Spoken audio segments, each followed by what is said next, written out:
In just over 2 hours from now, President Trump's 25% tariff on all foreign-made cars will go into effect. One Pennsylvania car dealership owner tells CNN his business and his customers he thinks will hurt because of it. That car could go from $30,000 ostensibly to $37,500, and it's that quick. And that kind of change in a price moves that payment $175 a month. And our customers, they're middle-class people.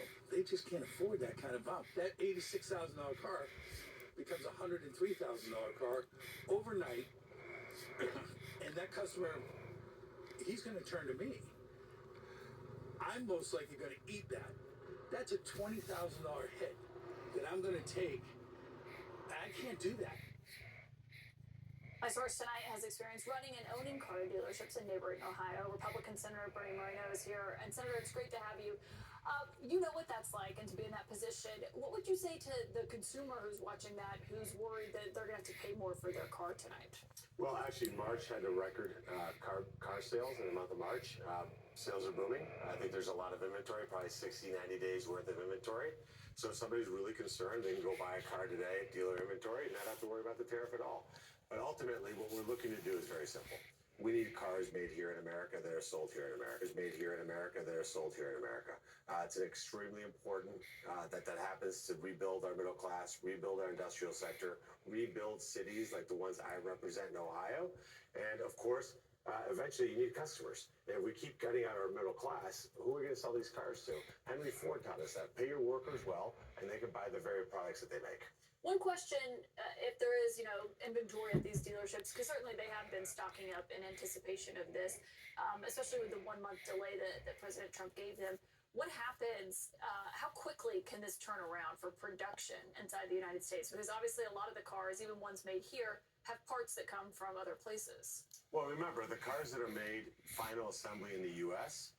and get parts from Mexico and Canada, those cars, if they're USMCA compliant, they don't get any tariffs, so they're completely tariff-free. So that's a big population of vehicles.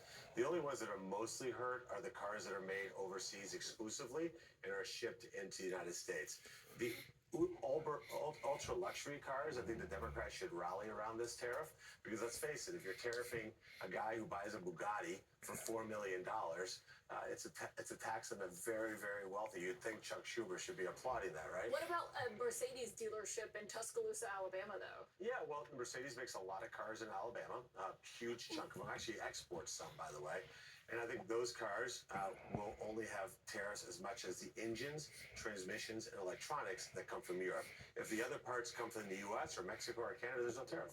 But if you're experienced running a dealership and you've got this inventory, are you going to make those prices go up because you've only got 90 days of inventory and then you're not really sure what that's going to look like in terms of a lot of those cars that are made in other countries? You're not sure. I mean, you can't just that quickly make all of those in the United States. So you're going to run out of cars. Well, again, two different worlds.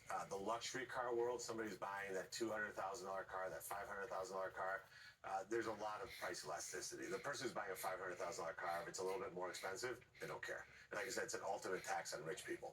You're talking about the mainstream cars, a Honda, Toyota, a Subaru, a Ford, a Chevy. If one car goes up in price because there's a tariff, that person will just buy the other one that doesn't have a tariff, which is your American-made automobile. And places like Ohio benefit because your neighbor is employed as a result of that car being made in the United States. The argument has been, and you've made this, that this is worth the short-term pain that some Americans may feel. I mean, the White House has been clear that there will be short-term pain. How do you define short-term? Well, I actually don't think there's short-term pain. I think the reality is, especially in the auto business, because you have about 60, 90 days, sometimes 120 days of inventory, you really won't feel that at the dealership for a little bit of time. And then, of course, we're going to land the plane. Look. What about bigger than autos, though? Because this isn't just for cars. Yes, that's what's going into effect at midnight tonight, but for all of this. I mean, it's a 10% tariff across the board on everything. Yeah, we don't know because we don't know what the currency is going to do. We also have to remember We're creating the best tax environment on earth. We're going to make the 2017 tax reform permanent that put more money in working class Americans' pockets. We're going to get rid of taxes on overtime, tips, and Social Security. We've massively lowered regulations, especially around energy. So energy prices are lower. You see what's going on with eggs, what's going on with gas. So you're lowering the cost of everything else and then raising wages. So it doesn't, you got to look at, prices go up 2 or 3%, but if real wages go up 5 or 6, which is the opposite of what happened during Biden, you have massive inflation and wages couldn't keep up. Yeah. So Americans will feel, plus you got to remember, one of the things we haven't talked about well enough is $6 trillion in investment. I think the stock market is going to majorly correct upwards because when you pump $6 trillion of investment, that's only what's been announced so far. I think the stock market's going to go very, very high because you're investing $6 trillion in the United States. That's never happened before. We'll see what it looks. The former vice president disagrees. You were in the Rose Garden today with Vice President Vance, but Vice President Pence tweeted that the Trump tariff tax, he says, is the largest peacetime tax hike in the United States history. He says that they're nearly 10 times what they imposed during the first term, the Trump-Pence administration, as he noted. And he says they're going to cost American families over $3,500 per year. If President Trump and Vice President Vance were hired by the American people to lower costs, what happens if their policies raise them? Well, again, they were hired to make it so that your wages outstrip inflation. So if inflation is at 2% and wages are up by 6%, they feel better about what they're doing. And look, no offense to Mike Pence, he's never run anything other than a political campaign. This is not a business guy. So he's repeating talking points. He was the vice president. Yeah, but he never ran a business. So he has no idea what any of this is about. He's never been in the private sector. You know, these career politicians are part of the problem here in D.C. because they actually don't know what it's like to actually understand how businesses work. And what President Trump is doing is reversing the policies of people like Mike Pence, who sold this country out, that over decades gutted our industrial sector, shipped our jobs overseas. Cities like Cleveland, Columbus, Dayton, Toledo, Youngstown, these were thriving cities that produced a lot of goods. Look, Why do you hold Pence responsible for that, though? because he's just that group of politicians that were both Republicans and Democrats. It's not, again, him personally. It's just that group of politicians. A lot of the ones that I watched give speeches today on the Senate floor, they've been there for 20, 30 years while this country's been taken advantage of by foreign countries. Did nothing about it.